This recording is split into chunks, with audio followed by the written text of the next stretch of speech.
en direct du sommet de la mesure d'impact. Je suis accompagné de Madame Olivia Grégoire. Bonjour, merci beaucoup de nous accorder cet entretien. Vous êtes ministre délégué chargé des entreprises, du tourisme et de la consommation. On vient de vous remettre un rapport sur l'impact territorial des entreprises. En utilisant les résultats de ce rapport, comment votre ministère prévoit d'encourager les entreprises à améliorer leur ancrage territorial ? Effectivement, je sors d'une table ronde, notamment avec Timothée Duverger, qui, au sein de l'Impact Tank, que nous avons eu la chance de voir émerger en 2021. J'étais d'ailleurs au cœur de son lancement auprès de Jean-Marc Borrello et du groupe SOS. Donc déjà vous dire que ce qui est rassurant, je ne découvre rien. Et déjà vous dire que pour une bonne partie du rapport, c'est aussi une confirmation de la feuille de route qui est la mienne depuis des années, que ce soit lorsque j'étais secrétaire d'État à l'économie sociale, solidaire et responsable ou aujourd'hui en tant que ministre délégué aux entreprises. Quand on parle d'ancrage territorial, on parle de coopération entre les différents acteurs du territoire, que ce soit la collectivité à proprement parler, l'agglomération, la municipalité, les associations qui peuvent la composer, peut-être même les fondations, mais aussi les entreprises d'utilité sociale, les EJUS, mais aussi les entreprises très conventionnelles, les TPE, les PME, les ETI, mais aussi les coopératives, bref, tous les acteurs qui ont un impact économique à l'échelle d'un territoire. Quand en 2020 j'ai été nommé, un des premiers sujets auxquels je me sois attelé, c'est justement la relance, la revitalisation et le refinancement de ce qu'on appelle les PTCE, les pôles territoriaux de coopération économique, qui sont justement des pôles qui, à hauteur du territoire, rassemblent tous les acteurs de l'économie conventionnelle comme de l'économie sociale et solidaire ou de l'économie à impact pour pouvoir répondre ensemble à des problématiques liées au territoire.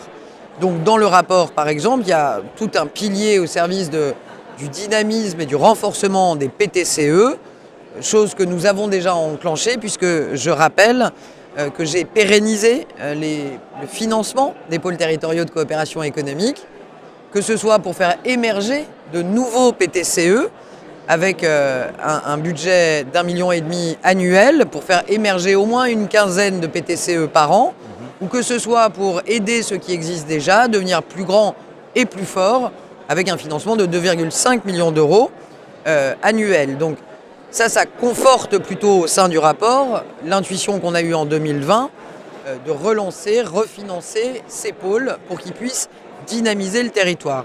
Mais la coopération à l'échelle territoriale, c'est aussi, comme j'ai eu l'occasion de le rappeler, la mise en œuvre de contrats à impact, qu'ils soient sociaux ou environnementaux, avec l'ensemble des parties prenantes. Contrats à impact, pareil, qui ont été développés il y a maintenant une dizaine d'années en France, depuis une quinzaine d'années en Grande-Bretagne, et qui ont vocation à rassembler autour d'une même table et au service d'un projet social ou environnemental à la hauteur de la collectivité, à la fois des financeurs, mais aussi des acteurs de l'économie sociale et solidaire, des entreprises, pour mettre en œuvre un objectif social, qui peut être par exemple l'employabilité des jeunes ou des seniors, ou un impact environnemental.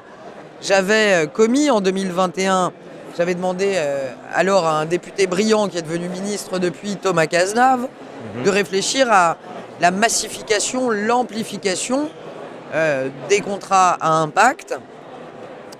Il y a deux pistes qui me semblent importantes à explorer.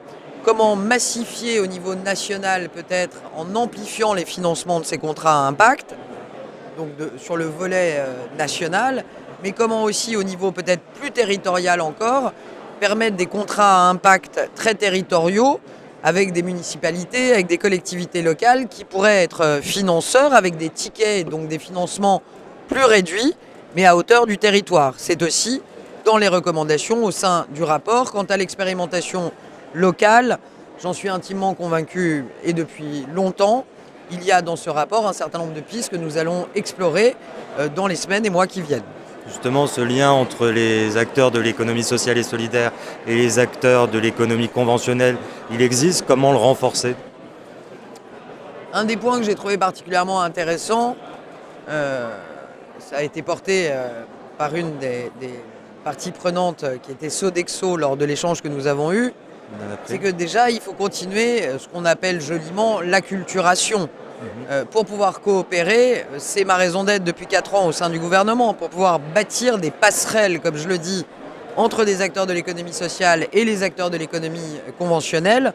Encore faut-il se connaître, mieux s'appréhender, mieux connaître les réalités, les valeurs, l'ADN de chacune et chacun. Ce qui n'est pas encore le cas, et la dame de Sodexo, à juste titre, rappelait parfois la méfiance, la méconnaissance, voire la suspicion, entre guillemets, qu'il peut y avoir quand on rassemble autour d'une table des entreprises qui connaissent mal le modèle de l'un ou de l'autre. Donc il y a tout un travail encore à mener au service de l'acculturation, notamment à l'endroit des structures d'économie sociale et solidaire qui peuvent parfois être regardées de façon un peu arrogante ou péremptoire dans le champ économique, alors même qu'elles ont eu depuis des décennies l'immense intuition de l'impact social, l'impact de gouvernance et l'impact environnemental. Donc ça, je dirais, c'est un travail éternel. Nous avons beau, depuis 10 ans, depuis la loi Hamon, qui a permis une accélération formidable de l'économie sociale, nous avons beau voir émerger de plus en plus d'acteurs, voir émerger de plus en plus de performances aussi des acteurs de l'économie sociale et solidaire et une légitimité croissante, il y a encore tout un champ d'acculturation à assurer, dont j'essaye de porter ma part, mais où il faut que tous les acteurs, en toute lucidité, prennent la leur. S'engager au niveau de la coopération territoriale, oui.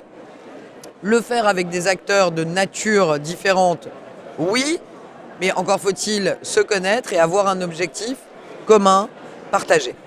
Le message est passé. Merci beaucoup de nous avoir accordé cet entretien. Et bonne journée. À vous aussi.